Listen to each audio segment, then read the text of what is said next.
In this video, I'll show you how I made this Nano Dragonstone Paludarium. I'll do my best to leave links to most of the materials I've used in the description below. Let's get straight into the build. I built this tank myself and it roughly measures 10cm by 10cm by 15cm. I'm going to start by building a retaining wall which will prevent the substrate from falling down into the water section. Firstly, I head over to my hardscape shelf and check out what rocks and stones I've got that I think will make a suitable retaining wall. After a bit of looking, I decided on these small pieces of Dragonstone. They're full of small textures and details which I think will make them perfect for a small paludarium such as this one. I look at each rock and decide which face I think looks best. This will help me determine which way I place the stone inside the tank. Like always, I take some time to experiment with different layouts and structures.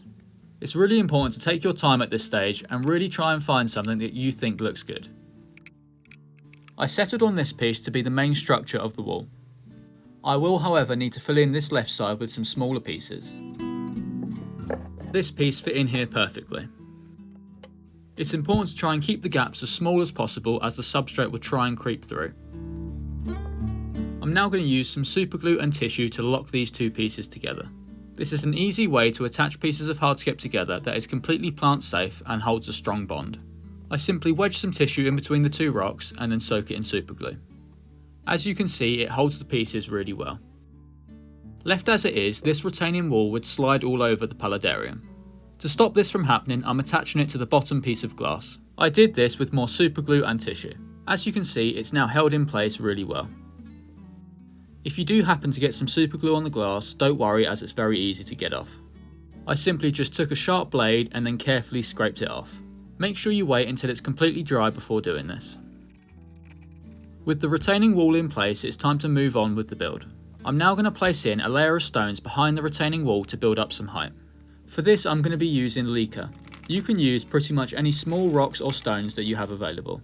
I like to use Leeka as it's extremely lightweight and porous. This is useful in a tank such as this as the glass is relatively thin and I don't want the weight to add up too much. I use my hand to carefully pat the Leeka down into place. Now I'm going to place in a substrate barrier on top of the Leeka. For this, I'm going to use window screen mesh. I carefully cut it to size and made sure that it fits the shape of the rocks. This hasn't got to be perfect. With it cut out, I placed it inside and pushed it down onto the Leeka. The substrate will sit on top of this and stop it from getting down into the water. For the background of this paludarium, I'm going to be using this tree fern panel. Before placing it inside, I need to trim off the base a little so it fits. I used a Sharpie to make a mark just above the drainage layer, and then I cut it off using a ruler and a sharp blade. This stuff can be quite tricky to cut. After a fair few passes with the blade, it was finally in two pieces. With it cut out, I then placed it inside the paludarium. I'm not going to attach it to the glass as friction is enough to hold it in place. The reason I'm using tree fern panel is because I want a lot of climbing plants up the back of this paludarium. And when it comes to climbing plants, tree fern panel is one of the best materials to use. It holds water well and provides optimal growing conditions. On the right side, I added this small piece of Dragonstone to fill in a gap. I'm going to do the same on the left side. I'll attach it the same way I did before. Gaps in the retaining wall will result in the substrate rolling down into the water, which is certainly not ideal. Now it's time to place in the substrate. For this, I'm going to be using Aqua soil. It's high in nutrients and doesn't mind being wet and saturated, which is what often happens in the substrate of a paludarium. I used a cup to pour in a thin layer and then gently spread it out with a stick. I then went on to add some more and pat it down into place. As I said at the start, I'll have links to most of the materials I've used in the description below. With the substrate in, I'm now going to add a little more hardscape to build some more height. Of course, I'll be using more Dragonstone. I try out a few different pieces until I decide on the one I'm going to use. This one slotted in between the rocks perfectly and created the look I was going for. Before securing it in place, I poured in a little more Aqua soil. I gave the entire tank a light spray down.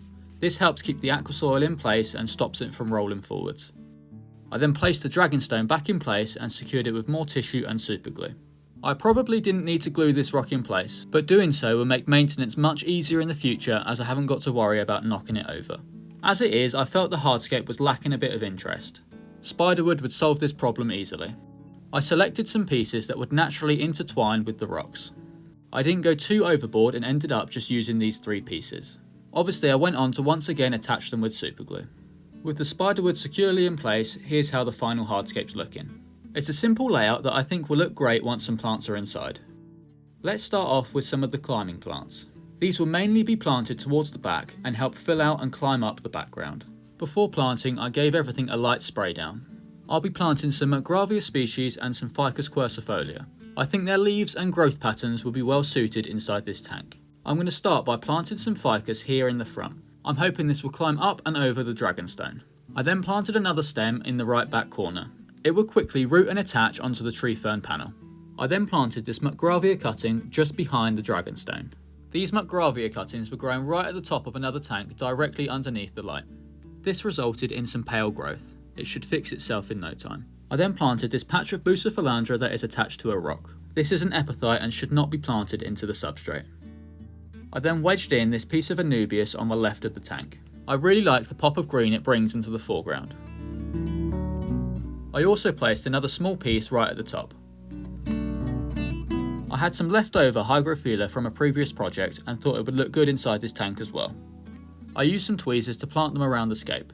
They have little to no roots at the moment, but they will have no trouble shooting out new roots in no time. No Paludarium would be complete without moss. This is cushion moss. It's a slow-growing terrestrial species of moss that loves to grow inside terrariums. I've never actually used it inside a Paludarium, so I'm curious to see whether it will do well. I used some tweezers to place small chunks throughout the scape. It's a very slow-growing species of moss that tends to grow vertically instead of spreading horizontally.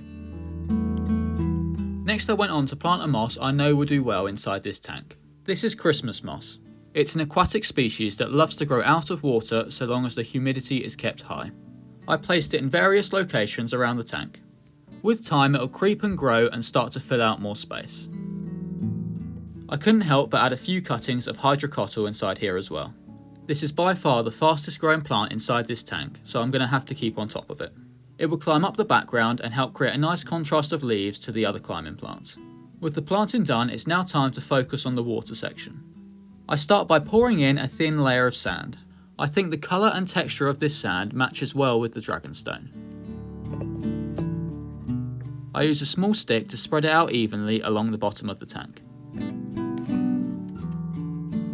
I made sure to spray the tank down every now and then to stop the plants from drying out.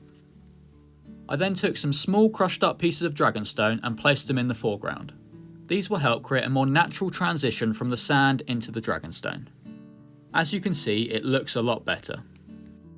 Now I'm going to fill up the water section with a pressurised sprayer. I did this relatively slowly so I didn't disturb the sand or the hardscape too much. With the water in, it's now time to add some floating plants. This is duckweed. I used some tweezers to scoop it out and place it on top of the water. It really helps bring a miniature sense of scale to this Paludarium. Next I added some springtails. They'll eat any mould or decaying matter. I then used some tape to reattach the front piece of glass. This will help trap the humidity inside. I then left it to grow for 3 weeks. 3 weeks later and this Nano Paludarium is doing great. All the plants have settled in really well, and from what I've seen there's been no die-off at all. As you can see, the duckweed has completely covered the water section. I probably should pull some out, but I absolutely love how it looks. Now let's take a look at some of the other plants.